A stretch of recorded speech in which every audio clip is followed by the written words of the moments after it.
মানবতা বিরোধী অপরাধের বিভিন্ন মামলায় গ্রেফতার সাবেক আওয়ামী লীগ সরকারের সাবেক ১০ মন্ত্রী, ২ উপদেষ্টা, এমপি, বিচারপতি সচিব সহ ১৮ আসামির বিরুদ্ধে ৮ ডিসেম্বর তদন্ত প্রতিবেদন দাখিলের নির্দেশ দিয়েছেন ট্রাইব্যুনাল। এর আগে সকালে বিভিন্ন কারাগার থেকে আসামিদের ট্রাইব্যুনালে আনা হয়। সাবেক মন্ত্রী ও প্রতিমন্ত্রীদের মধ্যে আছেন আনিসুল হক, দীপুমণি, আব্দুর রাজ্জাক, শাহজাহান খান, আমির হোসেন আমু, হাসানুল হক ইনু, রাশেদ খান মেনন, জুনায়েদ আহমেদ পলক। এছাড়া আছেন প্রধানমন্ত্রীর সাবেক উপদেষ্টা তৌফিক ইলাহি চৌধুরী ও বিচারপতি মানিক। এদিকে হত্যার পর আশুলিয়ায় ৬ মরদেহ পোড়ানোর মামলায় পুলিশ কর্মকর্তা সহ ৭ জনকে ট্রাইব্যুনালে হাজির করা হয়।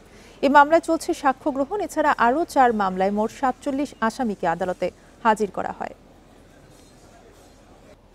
এ বিষয়ে আরও জানাতে আন্তর্জাতিক অপরাধ ট্রাইব্যুনাল চত্বর থেকে আছেন সহকর্মী জাহিদুল বাশার। জাহিদুল, এর আগের ঘন্টায় আপনি যেমনটি জানাচ্ছিলেন, শেখ হাসিনা ছাড়াও ট্রাইব্যুনালে আজ আরও অনেকগুলো মামলা উঠেছে, সবকিছু নিয়ে জানাবেন বিস্তারিত।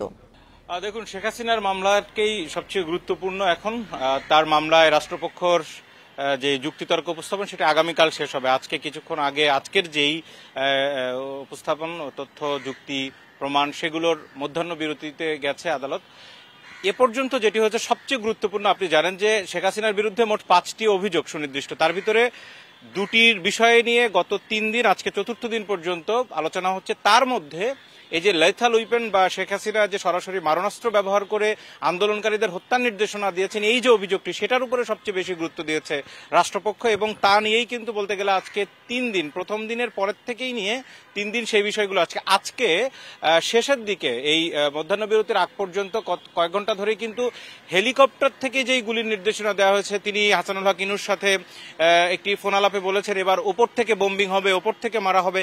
এই ফোনালাপও সেখানে শোনানো হয়েছে এবং সেই বিষয়টি নির্দিষ্ট করে যে হেলিকপ্টার থেকে কিভাবে ব্যবহার করা হয়েছিল তার পুরো বর্ণনা তিনি সেখানে তথ্য প্রমাণ সহ তুলে ধরেছেন। চিফ প্রসিকিউটর আদালতকে জানিয়েছেন যে ১ জুলাই থেকে ৫ আগস্ট পর্যন্ত সারা দেশে চট্টগ্রাম, ঢাকা সহ ঢাকা থেকে বিভিন্ন জায়গায় ৩৬টি র্যাবের ফ্লাইট অর্থাৎ হেলিকপ্টার ফ্লাইট উঠেছে এবং এই হেলিকপ্টারগুলো কোথায় কিভাবে উড়ে গেছে, কারা গেছেন, সেখানে কোন কোন র্যাব কর্মকর্তারা সেখানে ছিলেন, সেই বিষয়গুলো তিনি তুলে ধরেছেন। একই সাথে এই হেলিকপ্টার যখন টহল দিচ্ছিল সেই সময় কোন অস্ত্র ব্যবহার করা হয়েছে সেগুলো আদালতে তিনি বলেছেন।